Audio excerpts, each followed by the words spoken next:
Hello, I'm Nobby. Welcome to my workshop. Apologise for all the background noise, but it's pouring down with rain this afternoon, and I'm a bit trapped in the workshop for a while until it stops raining. In this little video, I wanted to show a new tool that I've received for the workshop. In a way, I suppose it relates to this tool. This is a tailstock tap and die holder. You've probably seen me use this many times in other videos. You've got a Morse taper 2 adapter here with a parallel shank on here that this part will fit onto either way round. This is your die holder.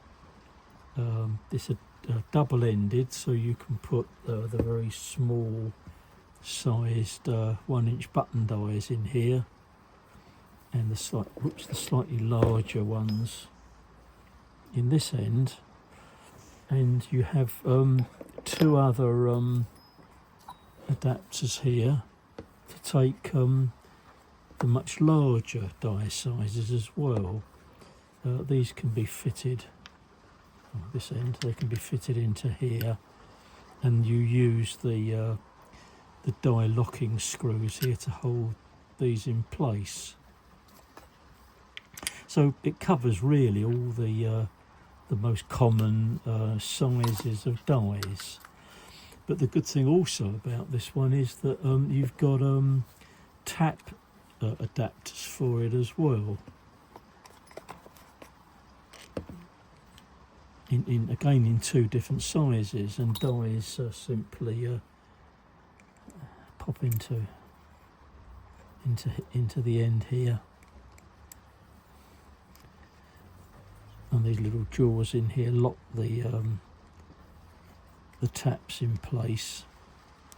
That can then be tightened up, and this fits in. You've got a little flat on here that fits into here, and there's a tiny grub screw in here that locks that in place.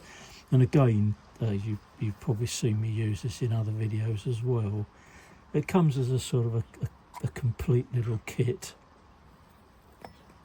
with the necessary Allen keys for all the different fittings on it. There's also this bar which can be screwed into here, so you can use a bit of leverage on cutting threads with the tap or dies. In addition, you've got a Tommy bar that can be used in here. So this could be used as conventional tap holders. So it sort of doubles up for another use as well. I've used this a huge amount.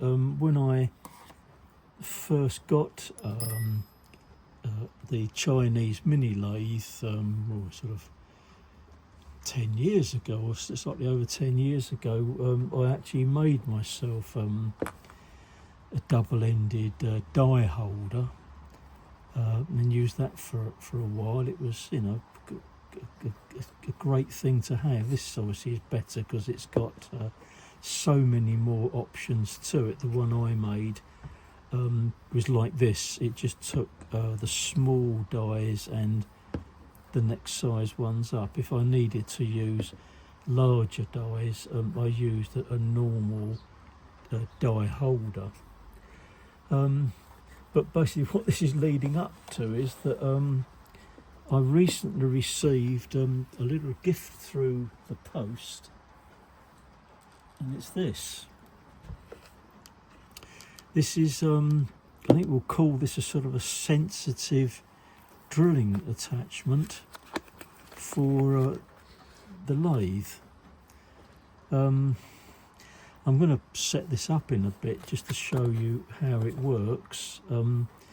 This is based on quite a small drill chuck, so it can be used either with drills, and it can also be used with taps as well, but it's designed basically to use with very, very small drills and taps, which often is a problem on the lathe. If you're using bigger drills, they can be mounted in a conventional drill chuck, perhaps something like this, and then moved into the workpiece by turning the handle on the back of the tailstock and moving the quill in to drill the holes. But when you're using very, very tiny drills, down to say a millimetre in diameter, this is more difficult, because with the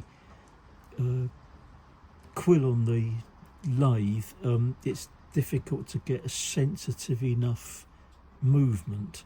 So the way this works basically is it's, as I say, a commercially made drill chuck with this little brass part machined up and attached to the back of the chuck, with a hole drilled through here very accurately to take this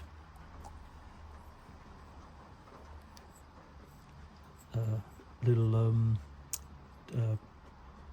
I think this is actually a dowel, a machine dowel. You can see it's dark at each end, where I guess this was originally hardened and then ground. So the way you would use this, that's it, is to attach the little dowel to the chuck. So that could be mounted, let's put it in first I think, so that could be mounted in here. That would lock onto the dowel, and this put into the Morse taper 2 part of the quill, and that would fit onto here. So you're not in fact with this using the movement of the quill at all to bring the drill forward.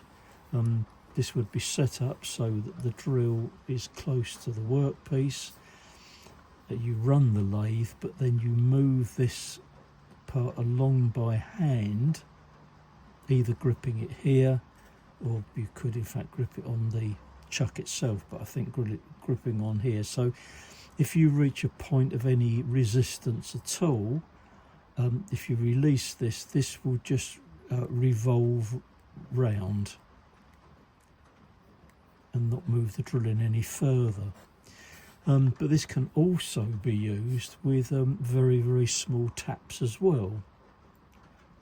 Again, same problem if with a very, very small size of tap, using the quill on the tailstock to move the tap forward, and there is always a danger that you might break the tap. So in using something like this, there's less chance of that actually happening.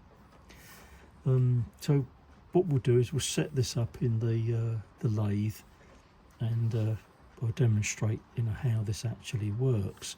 This is going to be a very, very useful addition to the tooling I have on the lathe, because very often if I'm using often small drills and very, very small taps on the lathe, particularly when I'm making parts for small steam engines, I'm always very, very nervous with a small drill and a small tap of actually breaking it off, particularly breaking it off into a workpiece that can't easily be replaced. This item was made for me by a fellow YouTuber that obviously watches my channel. I watch his channel as well. A gentleman called David Ticehurst. I guess a lot of you are familiar with him and his channel. David is a retired engineer with way over 45 years experience in machining, and when he retired he moved to Australia and lives there in the sunshine with a very, very nice workshop in his garage. And David made this for me. Obviously watches what I'm doing on my channel. He contacted me to say he was going to make this for me. The problem of him being in Australia and me being in England is this would have been quite expensive to make anyway, buying the chuck and the materials he used here. But mailing this to me would have been again an extraordinarily expensive thing to do. He does have occasionally visitors from England that go out to visit him and stay with him. So what he did was he was making this for me and said he would give this to someone that was going out to see him. He would package it up and then get his visitor to post this when they got back to England. Obviously making the cost of mailing still quite expensive, because post in England is very expensive, but a fraction of what it would have cost to mail this all the way from Australia. Probably would have cost 10 times as much to do that. So I'll try and give a demonstration of how this works, and of course at the same time thank David very, very much for the kindness of making this excellent tool for me. It's beautifully machined and put together, and I know this is going to be incredibly accurate as well. If you've not looked at David Ticehurst's channel, do look him up on YouTube. He shows various things that he makes, not always things in the workshop, but he makes a lot of things for neighbours, as his neighbours as well. But in some of the videos he put out, he shows a lot of what I would call old-timey hints and tips on workshop practice, basically. And when I've learnt a huge amount from him in the various videos he's put up, showing engineering techniques that he's learnt over the years, and they're things that you don't find in books, things that are passed on from the older engineers to the younger engineers. So I'll stop the camera just for a moment and I'll get this set up on the Myford lathe, and we'll have a go at drilling a very tiny hole in a piece of aluminium bar. So bear with me. Right, well, I've got this set up on the Myford lathe. I've got the, you can just about see my other drill chuck here, and that's got the little dowel in here. So I've locked that into the chuck. So this is quite free moving on the dowel, so that can obviously be moved in by hand. The chuck obviously is a keyed type, so of course it comes with a little chuck key. So I've locked the drill in here. This is a 1.5mm drill. I've put a tiny spot in the aluminium piece here to sort of guide that into position, and I'll use the sort of the method of pecking this to drill a hole. So hopefully this is going to work out well. But of course, if you run into any problems, if you just release that, this will just not move into the workpiece any further. It will just, if you like, free wheel into the hole.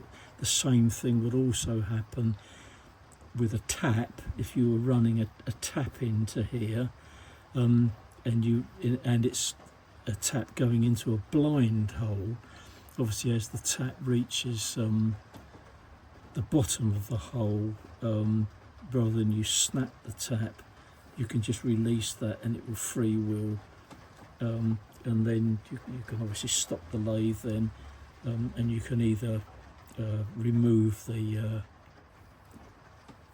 tap by hand or reverse the lathe. So let's see how we get on. I'll put a tiny bit of lube on that,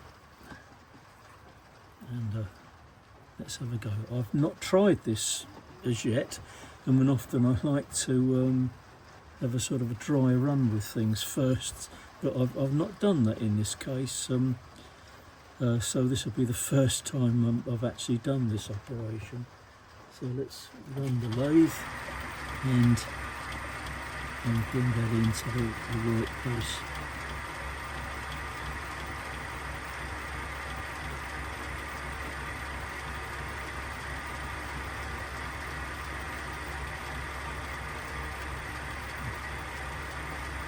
Put it away.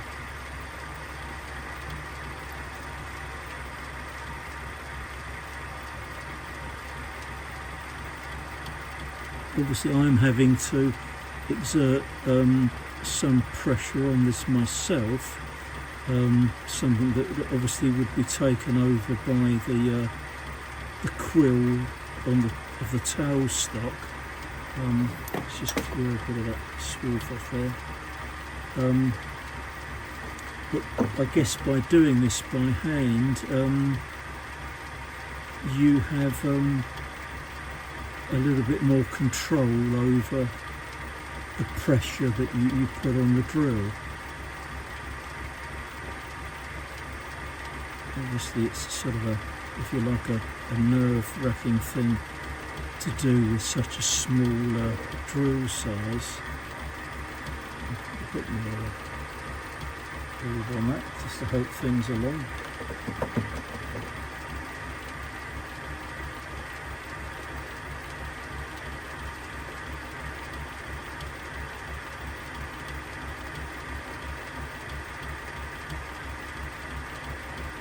There are, I guess you already know, there are sensitive drilling attachments for lathes, which operate on like a sort of a lever system.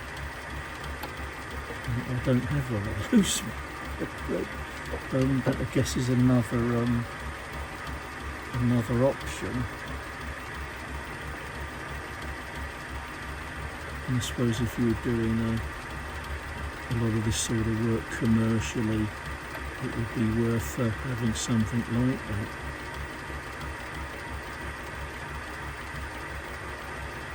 This is obviously going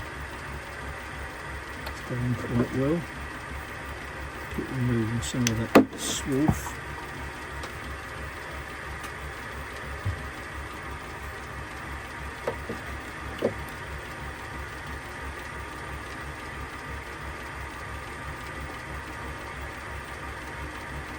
You can see well, hopefully you can see the swarf coming out there.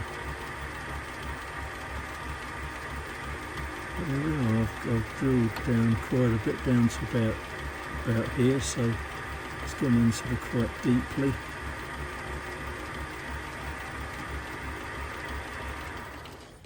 But there we are. That's worked out successfully. So I'm very, very pleased with that. We're drilling a tiny hole that size, so I've gone down, I've drilled into there probably about ½ an inch or so. What I'll do now is I'll break away just for a bit, and I'll perhaps drill another hole in here, and we'll run a tap in with this and see how we get on with that.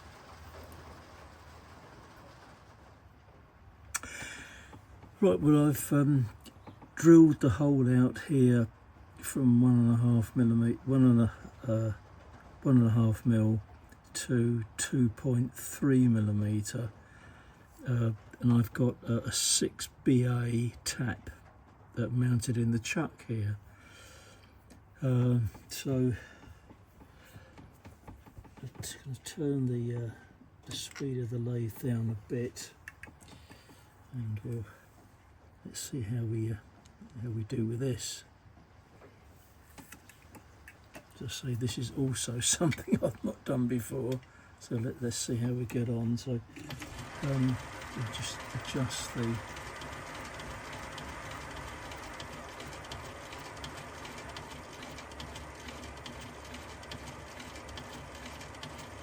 So I guess we would call this power tapping. So let's see how I get on. See, it's spinning there because obviously that's put more pressure on the tap, so that's pulled the chuck through my fingers. So I'm going to wind that back a bit, wind that back, and that's what I meant about that. If you're reaching any resistance at all, you can either release that, or in fact in this case it just pulls the tap out of your fingers. So when you get to the point where you've bottomed out with the tap, rather than it just like snapping the tap off, it will pull this out from your fingers. Let's run that on again. Just put another bit of oil on there, and we'll run that through again.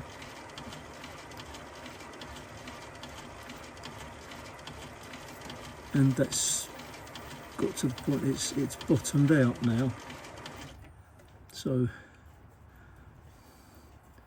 we can run that back out of the hole.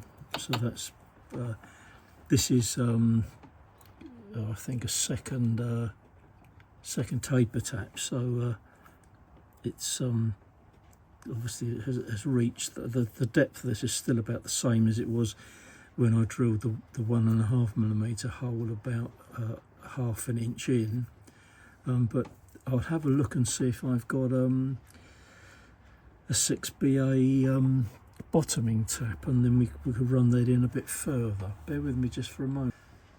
I've surprised myself here that I've actually got a 6BA rather bottoming tap as well.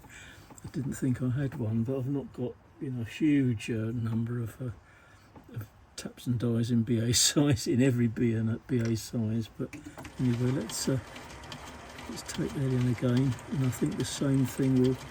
Yep. So it's reached the depth, and you see it just spins around. So sort of cutting out the possibility of any danger of breaking a tap off. You see some swarf here, so it's taken the hole that little bit further in as well. So I think this is great. Actually, this is going to be such a useful thing to have, for sort of working with very, very small sizes. I'll just bring that back a bit. Can I bring it back far enough to? And that, of course, I can pull that off the end of the dowel here as well, which is going to be a very, very accurate tool to have. I've brought the camera in obviously a lot closer for this, so you could see it better. I didn't bother so much with the drilling exercise, but I hope you saw how that worked okay. So I've got a nice little tapped hole in there. I'll just move that part out the way, and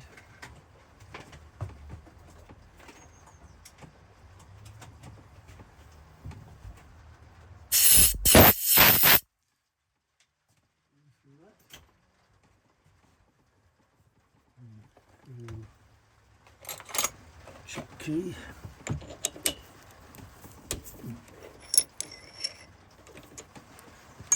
And if you can see there, we've got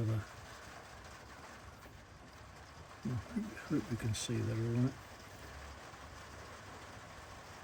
We've got if you can actually see it, we've got a nice thread in there as well.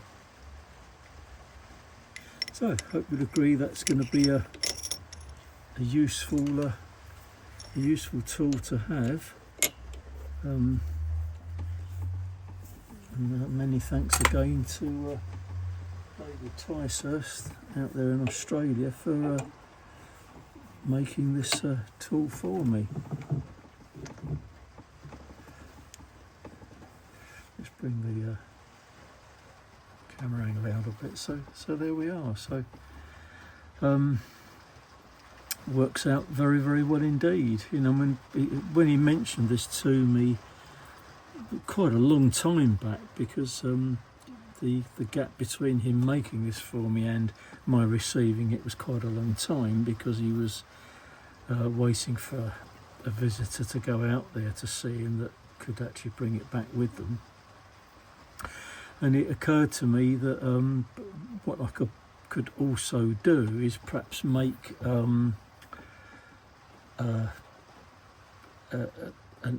rather than using a chuck on here, perhaps making a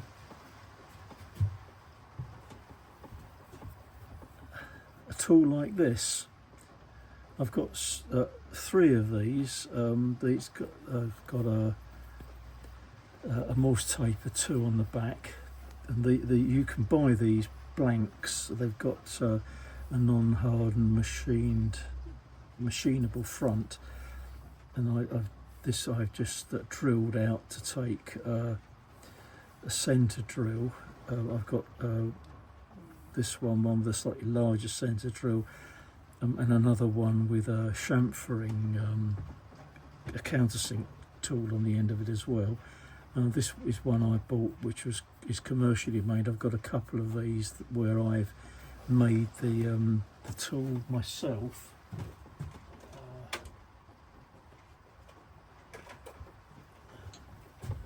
That's another one, one that I made. So it's the same sort of idea, and I've got a countersink tool in this. The thought occurred to me that I could probably make one of these that I could fit this dowel into the end of it, so that would literally eliminate having to use a drill chuck, and that could be mounted straight into the hole in the quill of the tailstock. So that may be something that I'll do later on. And you see I've got a screw in the back here. Reason for that is that when I use my tailstock DRO, that sort of restricts the amount of movement that I've got running the quill back to release the tool, because you've got part of the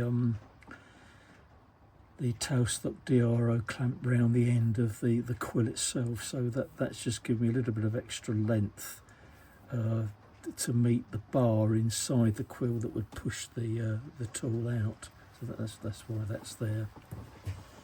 So there we are. Again, thank you very much, David, for making this for me, and I thought I'd put this little video up to thank you and show others this device as well. But I guess it's not beyond anyone's skill to make one of these. If you're used to doing machining work, to make one of these, just get yourself a smaller diameter chuck, either a tiny keyless one or a keyed one, all sort of readily available. So there we are. Thanks for joining me in the workshop. I'm sorry about earlier, all the noise on the roof of my workshop with the rain. It's eased off a bit now, so I'm probably going to shut the workshop down now and run to the back door of the house out of the rain. So again, thanks for joining me. Thanks again to all the subscribers to the channel, and I'll see you very soon in another video. Bye bye for now.